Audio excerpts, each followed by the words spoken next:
Welcome everyone to my next podcast. This one is called Human Programming Elements. This podcast, it's more about the psychology of our upbringing and the effects and the influences society has on our perception and outlook on life. I'm going to pretend I'm a psychologist. I don't have those qualifications, but I'm sure I can handle this topic with my experience of life, which is called life skills and recognition of prior learning, of being beaten or bullied. So it's a very interesting topic anyway. I've always entertained the idea that if we dig deep into our psyche, we can find the root causes of our behavior, or the likes and dislikes, what causes those things. So human programming elements are the things that make us become who we are. I think it's 3 months ago when the politicians started coining the narrative radical economic transformation. It's a new term for politicians to try and confuse us. And it is very, very interesting because I wonder how many of them understand what they meant, or a majority of us understand what they mean. We can have different interpretations of what it means, but I want to coin this one as well. It's nice to coin this thing so that we leave an indelible mark on the vocabulary of people. If Zuma can say radical economic transformation and confuse the whole country, why can't I say human programming elements podcast? Hey, this is nice. It's a nice to have type of a coin. So let's talk about human programming elements, and then I'll introduce other verbs and terms that will make us sound educated, and a little bit sophisticated, sophisticated certificates are Sophie, as the Tswanas would like to put it. So it's about we living in a society where we grow up. Our upbringing has got a foundation, and that foundation has got 4 pillars. Let's call these 4 pillars the pillars of a table, or the legs of the table. The first one is the family. Your family influences or affects your upbringing. This is your parents, either from the side of your mother, or growing up as a child without parents, or with a single parent on either side, or with both parents. There are influences which is going to affect your thinking. Then there's relatives from both sides, which will also affect your thinking. Then you've got your friends. Now, these human programming elements are not without their foundation.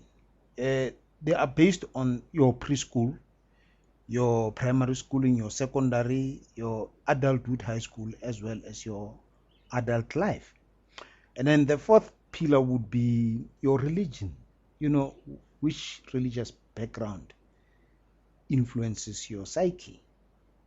So if you combine those 4 legs, they basically form the table. So if you have that table, let's say you are sitting in the center of the table, and the top of the table is the actual society. And then underneath the table, let's call that the cultural and subcultures of the society. What are these subcultures? These are values and norms and standards that the society will set. So they don't surface immediately because they don't exist in your mind.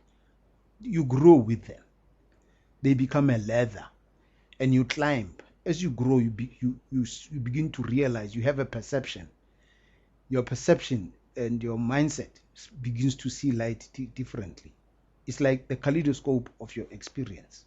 So that's basically the starting point of how your society will influence you. In other words, if you are raised by a good family, it is assumed that you become a very good person, but in most cases it doesn't. I mean, good families do have produce criminals, and bad families do produce good people like pastors and priests. So where things go wrong in between your upbringing in a good environment and your bad upbringing in a good environment seems to be to draw a fine line between these elements of our programming. But that is the basis upon which we grow as people. Number one, you go to school, preschool, you are taught how to read and write, to play, smell, taste, touch things. You become a friend to your friends, and then you go to the primary school.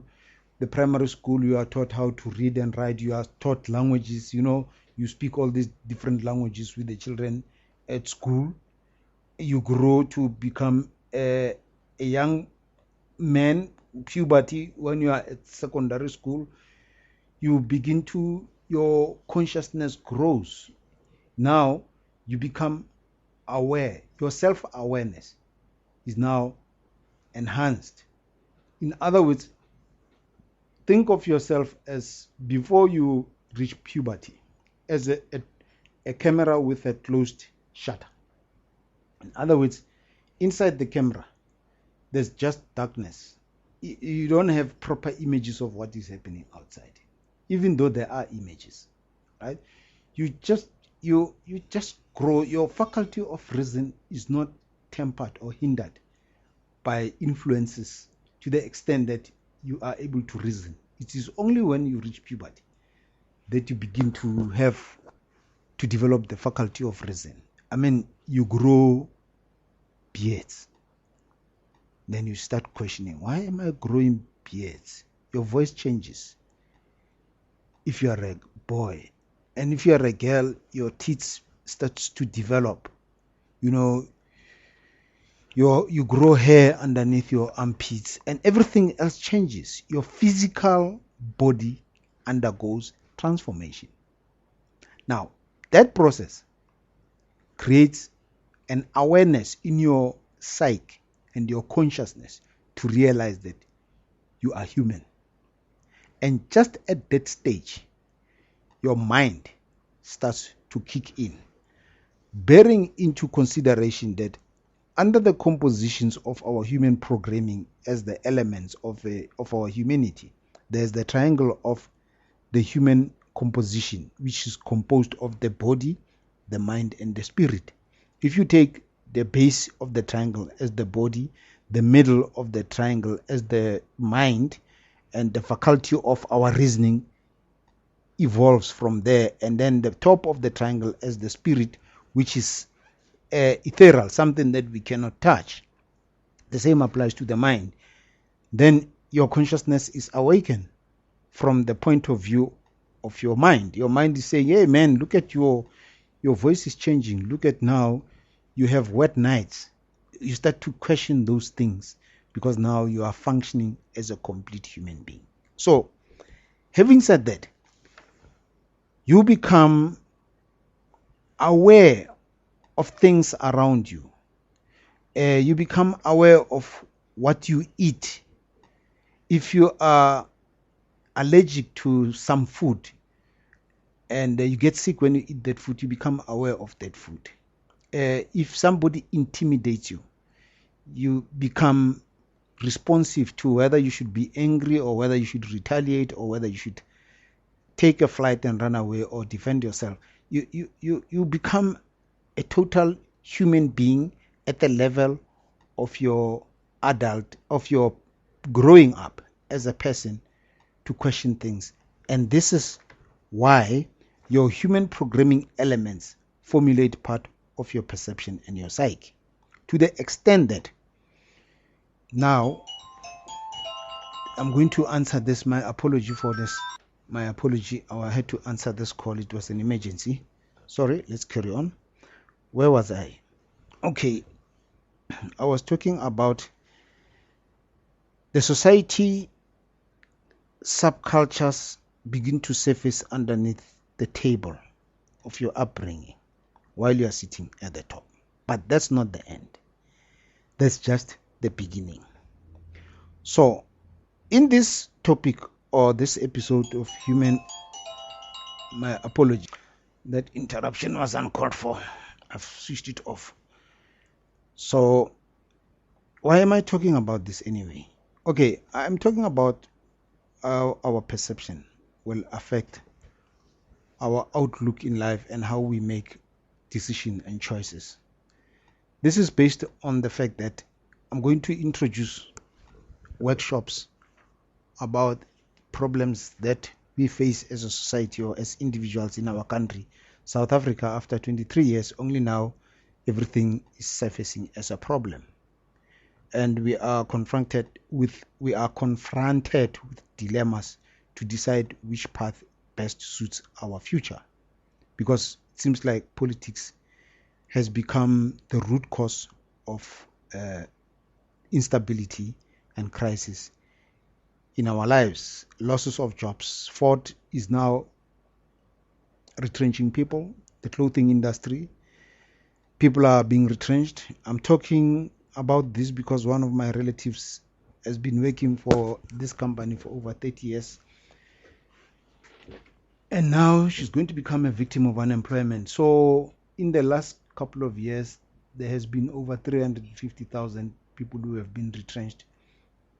And our confidence in government is being diluted and eroding because they don't want to straight line with us. So now it is time that every individual in South Africa begins to teach one another to start becoming proactive citizens, to understand how we can find our feet, which is rooted in our thinking.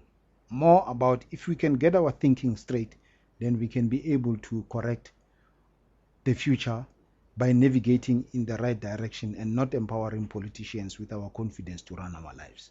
Okay, going back to the topic of the human programming elements, I would like to temporarily terminate this here so that I can go to phase 2 of this episode, because I don't want to make you get tired. The longer the episode, the more I feel it will actually bore you. So I would like to terminate this, and the reason for that also is to try and attend to this urgent call to stop being interrupted. So I will stop here and continue with part 2 of the HPE podcast. Thank you for listening. Please do listen and comment on this podcast on part 2 and part 1. Thank you very much and have a good day.